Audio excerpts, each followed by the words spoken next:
کی صحت و سلامتی اور حاجات کی قبولیت کے لیے، اپنے رزق میں خیر و برکت کے لیے، اپنے گھر میں امن و سلامتی کے لیے، اپنے سربراہوں کی سلامتی کے لیے، اپنی اولاد کی کامیابی کے لیے، خانوادہ رسالت کے احسانات کو یاد کرتے ہوئے مل کر درود و سلام۔ اللہم صلی علی محمد وعلی محمد۔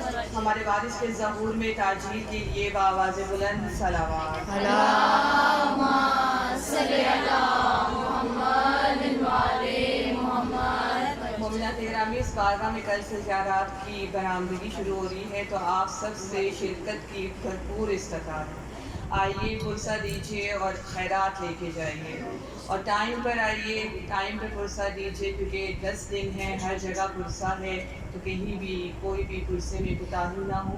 مولا بانیان کا فرش عزا بچھانا، ہم سب کا یہاں چل کے آنا اپنی بارگاہ میں قبول و منظور۔ درود پڑھ دے محمد والے۔ اللہم صلی علی محمد وعلی محمد۔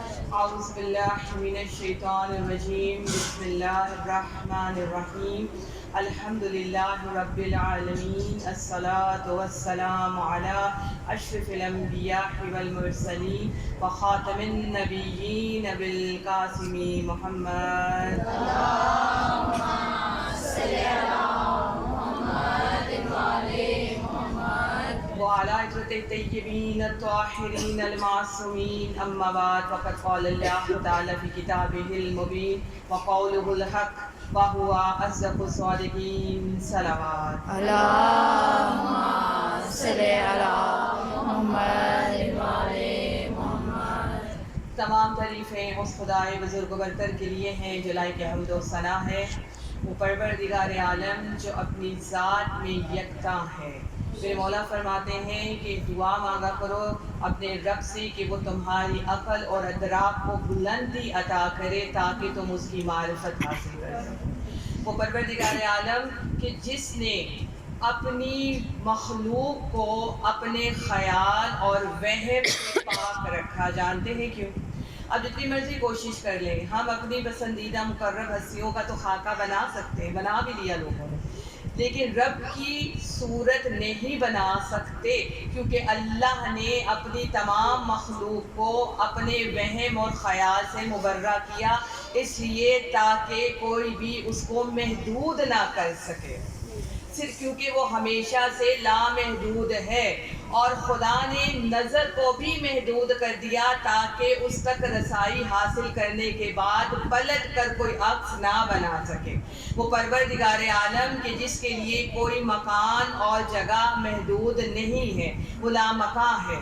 وہ پروردگار عالم کہ جو جب بھی اس کو بارے میں یا اس کی شخصیت کہہ لیجئے یا اس کی ہستی کہہ لیجئے دریافت کیا گیا، کن سے؟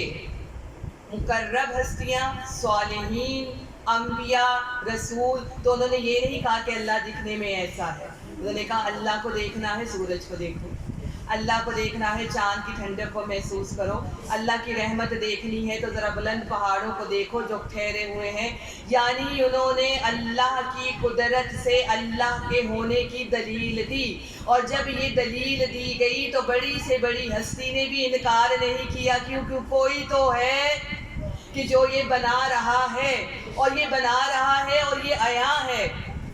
کیسے عیاں ہے؟ موضوع ہے سورہ نور۔ مومنات گرامی، اگر آسمان کو غور سے دیکھیں تو آپ کو نور نظر آتا ہے، زمین کی چیزوں کو، زمین کی ہستیوں کو، زمین کی حرکت کو، زمین پہ پھیلی ہوئی چیزوں کو غور سے دیکھیں تو معلوم ہوتا ہے کسی انسانی ہاتھ، بڑی توجہ رکھیے گا، کسی انسانی ہاتھ کا کمال نہیں ہے۔ درود پڑھتے ہوئے آگے آگے ہو جائیں تاکہ پیچھے آنے والے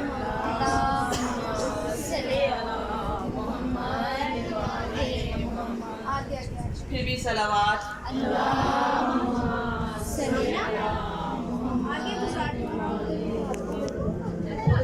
پھر بھی درود پڑھ لیں محمد۔